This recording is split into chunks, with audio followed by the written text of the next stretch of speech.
Olá, neste vídeo nós vamos falar sobre as razões finais.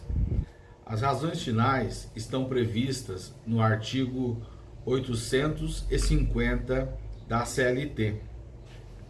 Então, logo termine a fase instrutória, as partes poderão apresentar as razões finais. Elas devem ser apresentadas oralmente no prazo de 10 minutos. Nesse sentido, dispõe o artigo 850 da CLT. Terminada a instrução, poderão as partes aduzir razões finais, em prazo não excedente de 10 minutos para cada uma. Em seguida, o juiz renovará a proposta de conciliação, e não se realizando esta, será proferida a decisão.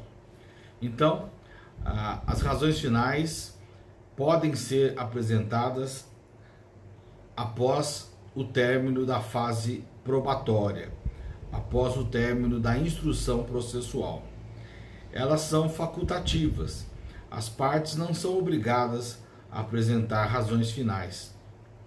A previsão é de que elas sejam apresentadas oralmente.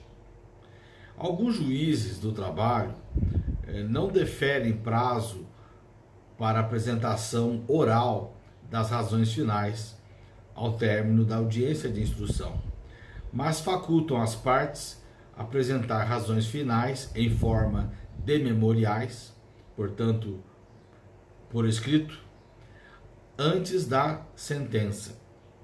Não é o procedimento previsto no artigo 850 da CLT, mas essa, digamos, irregularidade não causa nenhum prejuízo.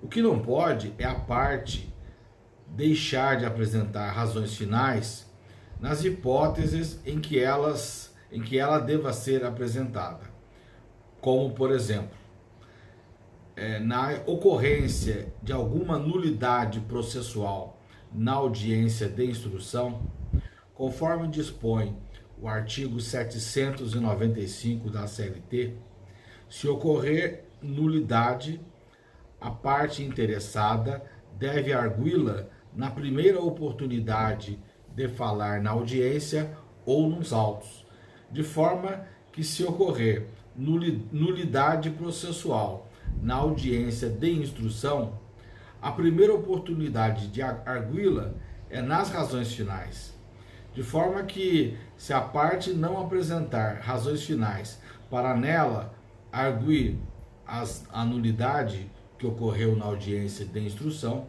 ocorrerá preclusão. Em outro vídeo falamos sobre nulidades processuais e falamos também de algumas decisões judiciais nas quais, apesar de ter sido arguida a nulidade nas razões finais, o tribunal entendeu que aquela nulidade que ocorreu na audiência de instrução deveria ser também arguida na própria audiência, mediante protesto, procedimento que não encontra previsão no texto da CLT, mas é uma praxe. Então, nesse caso de nulidade na audiência de instrução, a parte deve arguí-la na própria audiência, requerendo que conste da ata o seu protesto, e não pode deixar de reiterar a arguição de nulidade processual nas razões finais.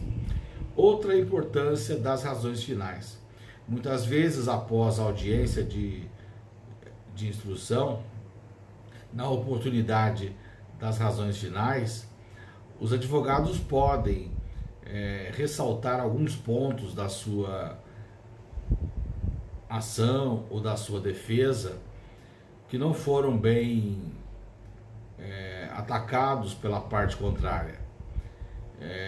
Demonstrar que a parte contrária não se desincumbiu do seu ônus probante e também, muitas vezes, aquela tese da petição inicial ou da contestação ainda não apreciada pelo Tribunal Regional ou pelo Tribunal Superior do Trabalho, no momento das razões finais, pode acontecer de ter ocorrido algum julgamento posterior à propositura da ação, posterior à apresentação da defesa, e nesse julgamento a tese ter sido acolhida em outro processo. Isso ser aproveitado para, nas razões finais, citando o número do processo, o número do acórdão, mostrar ao magistrado que aquela tese apresentada na petição inicial ou na contestação foi objeto de acolhida por decisão do Tribunal Regional ou do Tribunal Superior do Trabalho. Sobre razões finais, eram essas as observações. Até o próximo vídeo.